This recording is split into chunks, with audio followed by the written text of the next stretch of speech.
Hello and welcome back to the Fantasy Playmakers. What's up, guys? So every week of the NFL season, my schedule has been pretty much the same. On Monday, I go through my waiver wire targets, then I put out my buy low and sell high videos. Then the next 2 days, I go through my start sits at every single position. And then every Thursday and Friday, the last few weeks, I've kind of been switching it up. And so for this Thursday video, I thought it would be interesting to talk about bye weeks for fantasy football and how it kind of should affect your approach, how you view your team, what players you should be targeting. And I thought now would kind of be a good time to cover this because even though we did see bye weeks in week 6, we had 4 teams on bye and it really didn't affect a lot of rosters. There weren't a ton of fantasy assets on those teams. It was the Falcons, Saints, Jets, and 49ers. So, some of the big time guys there, you have Calvin Ridley, but he may not even have been back from his personal situation that he was dealing with. You had Kyle Pitts at tight end.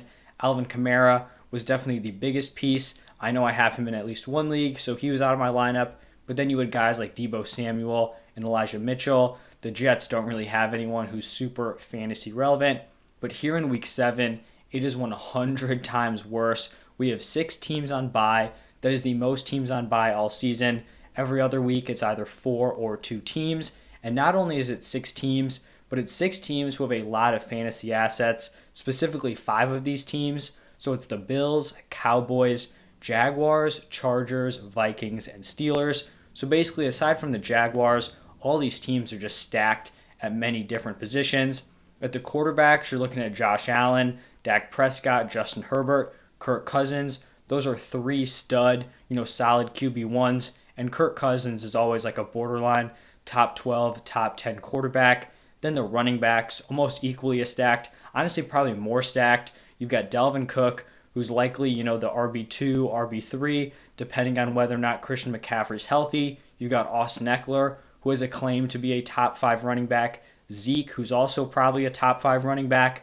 Najee Harris, who's a mid-tier RB1. You've got James Robinson, who's been absolutely balling out as of late. And then, you have Zach Moss and Devin Singletary. They're definitely not up there with those other 5 running backs, but they could be potential flex plays in deeper leagues. Wide receivers also have a lot of options here. Stephon Diggs, CeeDee Lamb, Cooper, Keenan Allen, Mike Williams. You've got Justin Jefferson, Thielen, Deontay Johnson, Claypool. Tight end, you're not really missing out on a ton of options, but that's a position that's already very thin. You have Dawson Knox from the Bills, but he's dealing with an injury, so I don't even think he would be ready to play. And then Dalton Schultz from the Cowboys.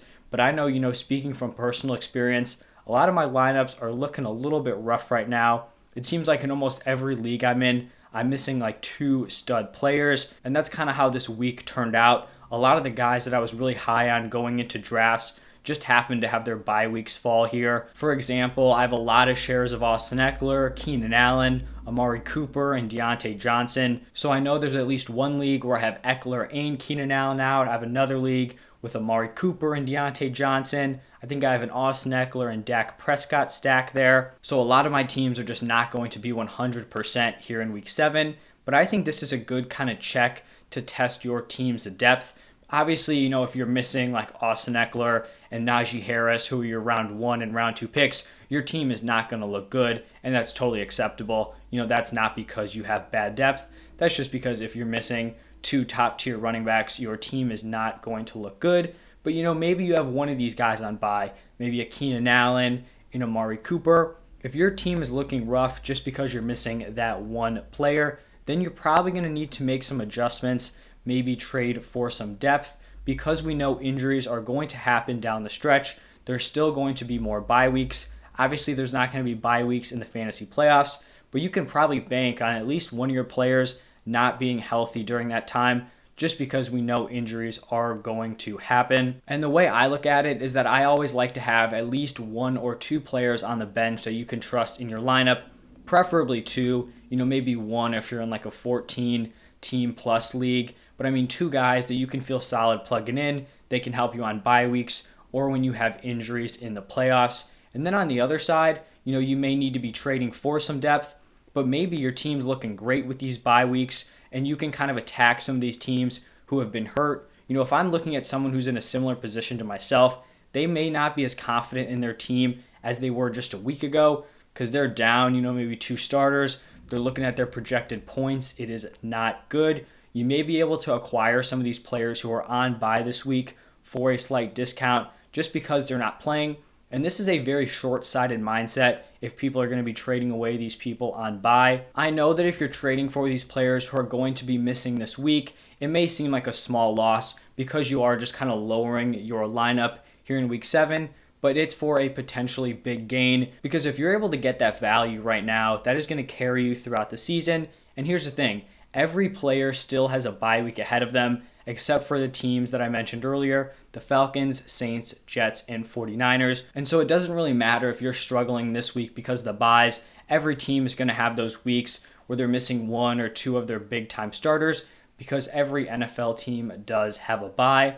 And now I just kind of want to get into my general philosophy with bye weeks. This kind of applies to before the season starts in drafts, but it can also work in the season. I think a lot of people tend to not like having players with the same bye week. They want to have their bye weeks spread apart. They don't want to be drafting players from the same team because they're going to be missing both of those guys. And there's some merit to that. I understand the argument because I am in some situations where I may have Dak and Amari Cooper. I may have Austin Eckler and Keenan Allen.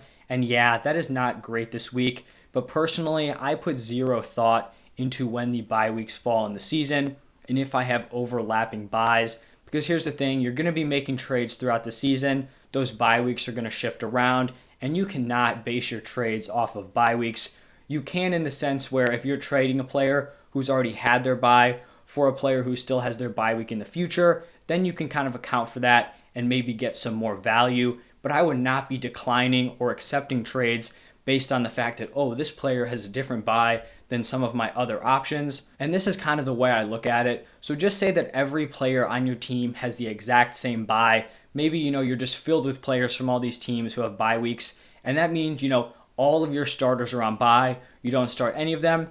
You're essentially sacrificing this 1 week, week 7, but then you're going into every other week of the season 100%, minus your injuries, but you won't have any byes for the rest of the year. So you basically gave up 1 L to have 100% strength throughout the rest of the season. If all your starters have different byes, then you're sending out like a slightly weaker team 7 times. If you're talking about quarterback, 2 running backs, 2 wide receivers, a tight end, and a flex, that is 7 players, I believe. But you're not really sacrificing any 1 week like you would be if all your guys had the same byes. So I really feel like it evens out in the end. And that's kind of all I have to talk about in today's video. Just try to send out some offers for those players who are on byes. See if the teams are starting to panic. Do not pay a ton of attention to, when your players' bye weeks are. I personally think it will all even out in the end, and you guys will be totally fine. I hope you guys enjoyed the video. If you did, hit that like button, subscribe to the channel. Let me know your thoughts down below in the comment section. You guys can ask me waiver wire advice, trade questions, start sits. I know there's going to be, some tough decisions there because there are so many players on bye. Trust me, I am dealing with the same things right now. But just let me know down below. I'll be responding to every single person. Thank you guys for stopping by, and I'll see you next time.